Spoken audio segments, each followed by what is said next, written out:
Hello, everyone, and welcome to 100th Football Sports Talk Radio. I'm your host this morning, Logan Landers, and today we're doing our top five list. The top five Pittsburgh Steelers of all time. But it's not my list. It is, of course, Monday, which you all know means it's a very special Madman Mark Mancini Monday. Welcome, my co-host, Mr. Mark Mancini. How are you doing today, sir? Well, I love you, brother, man. This is a show that's sweeping Dixie, and thanks for the olive branch to be a part of this great thing on Mondays out there in the ATL. And man, oh man, I am excited. I hope you had a great vacation and everything. I love it, man. Can't wait to lay this thing down, man. Yeah, like you said, I was off for a week, went to the beach, had a nice time, but I'm back, ready to work, and we are ready to talk about some Pittsburgh Steelers football, your top five favorite of all time. But before we get into it, if you enjoy this video or this episode of the podcast, please be sure to like, comment, share, and subscribe so you don't miss a single episode. We go live each and every single week on Facebook and YouTube. We have clips social on Instagram at 100 Football. Check out our LinkedIn page as well. And, of course, our podcast, thanks to the Belief Podcast Network, where you can listen to each and every single show. Over 1,000 episodes of there updated every single day.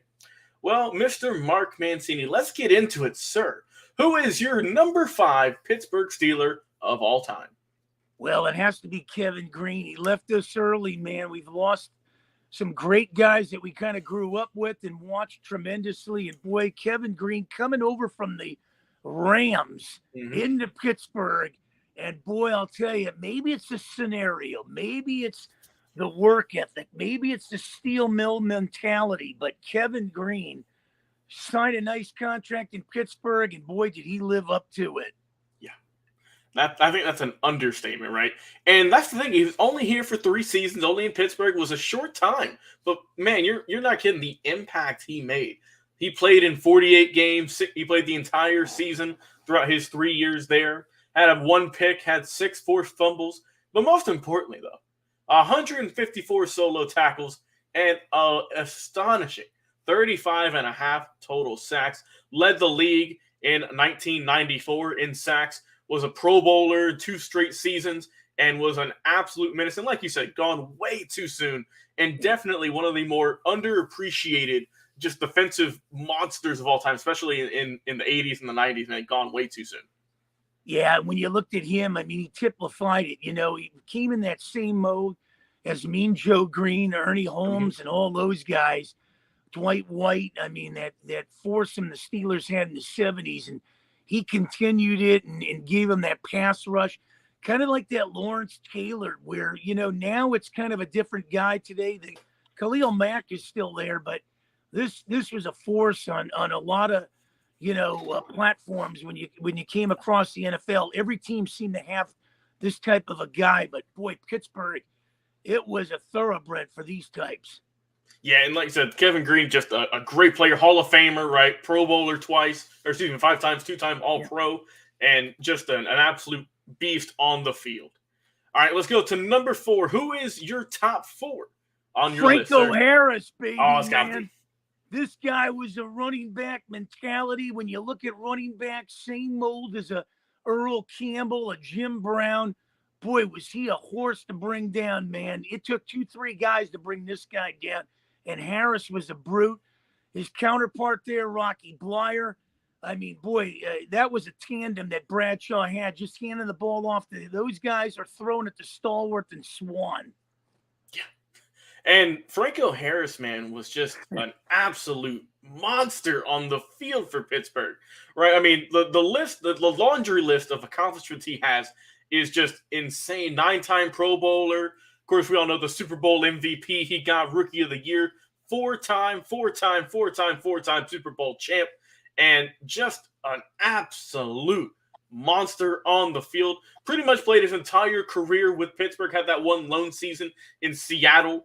But, man, he really was just insane. Almost 12,000 yards rushing, close to 100 touchdowns in his career, and is just an absolute monster and was a beast in the 70s, like you said, and rightfully has to be, I think, on any true Pittsburgh Steelers fan. It's got to be on their top 5 list. If not, you don't know Steelers football. Exactly. And when you look at them 70s teams, you had the Dolphins, you had the Steelers, you had the Cowboys, I mean, the Vikings, you had some teams, the Raiders were there. I mean, it was a juggernaut. And all those teams, that I just alluded to, they had some thoroughbreds on there. I mean, they had some guys that could hit. When you go to the Foremans, when you go to the Zonkas, when you go to the Newsoms, I mean, it was just unbelievable to see these guys just pick up the ball and run. And they had some quarterbacks back then.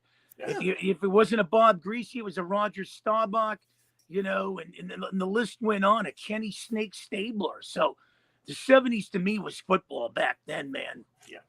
Yeah. And think about Harris, too. First 9 seasons in the league, 9-time Pro Bowler. Can't beat that. That is astonishing. Exactly. All right, let's keep moving, man. Number 3. Who is on your list here for number 3 all time? Well, the guy that would probably hit you from Pittsburgh and knock you somewhere to Buffalo or Detroit or Cleveland, Mel Blount. This guy, you think of Mel Blount, you think of guys that would hit you, Ted Hendricks, Jack Tatum. Boy, they don't make these guys out of the same mold. These guys would knock you down and stand above you and look at you when you were on the ground looking up at them. You're not kidding. And that's the thing, too, about Mel Blount, is he was healthy pretty much his entire career. He was always on the field. And like I said, a Hall of Famer, 4-time Super Bowl champ, 5-time Pro Bowler. And also coming out of Vidalia, Georgia, mind you. Shout out to everyone here in Georgia for the continued success. But Mel Blount, man, the pride of Vidalia, right? An amazing 57 interceptions, led the league in 75 with 11 of those bad boys, and was just an absolute star on the defensive side for the Steelers. Like you mentioned, they got the steel curtain. We all know what it's about, man. And he was an absolute catalyst for that franchise and for this team. Well, not only that, Logan, when you look at these guys back then, they'd hit you, they'd go helmet to helmet, they'd knock you. The equipment was good, but, not, as what it is today. Right. But man, oh man, I mean, if you got in a football game with these guys, I mean, it would be tough to pick it up 6 days later and play another football game, but these guys did it, man. I'm going to tell you, you could feel it. Yeah.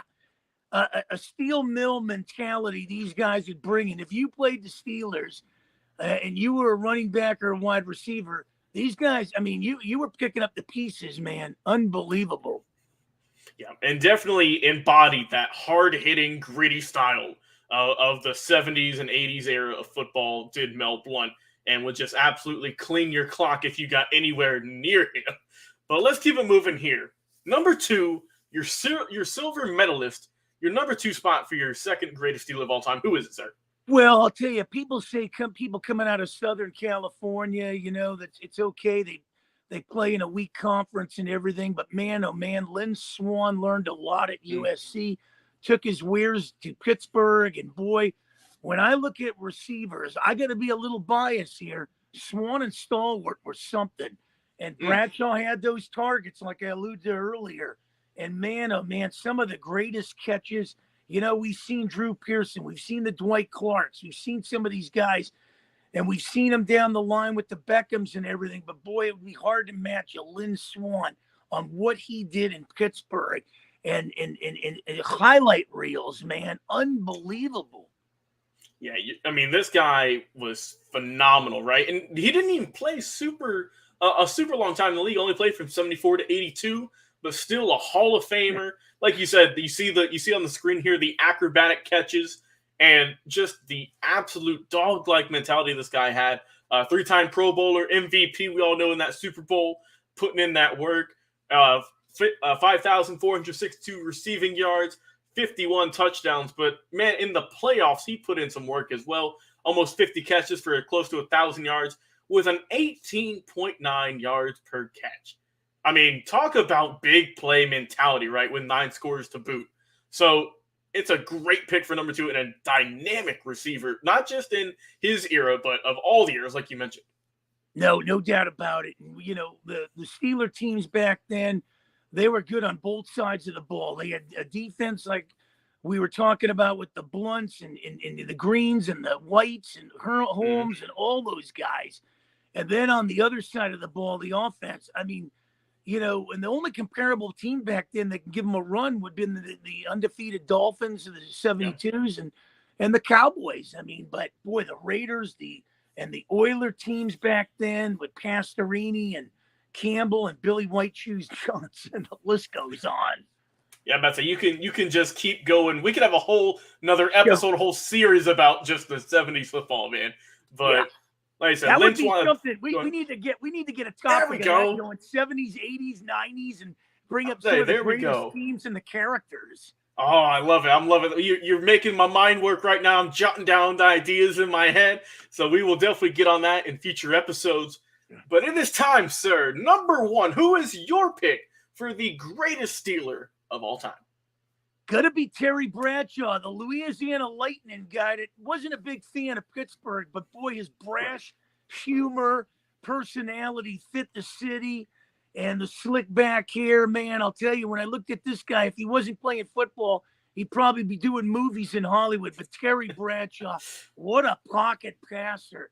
And to me, the all-time Pittsburgh Steeler, I had him, as the all-time greatest until Tom Brady came around and, picked up all the Super Bowls. But boy, Bradshaw, man, unfriggin' believable. Yeah, and I think that's the thing with Terry is people kind of don't realize, Mark, is that the early kind of stages of his career, it wasn't the smoothest ride, right? He had some rough years, and really once he hit about close to age 30, he had that late peak, right? He really started to get it going throughout the rest of his career. The MVP, the Super Bowl champions, the two-time Super Bowl MVP, which is always great to see.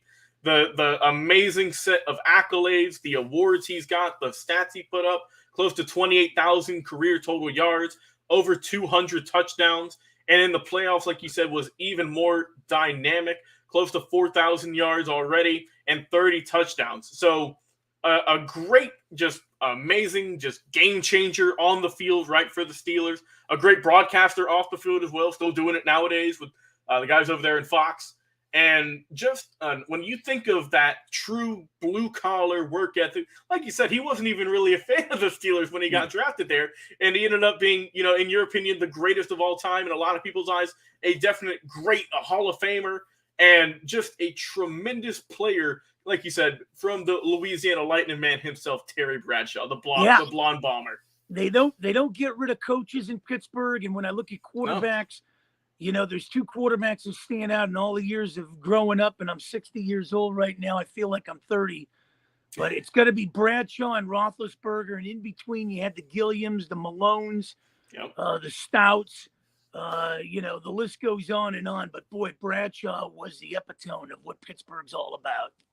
He really is. Well, Mark, who are some guys, because there's a lot of Steelers legends on here we could have thrown on here, but who's a few guys that just missed your list, maybe in your top 10?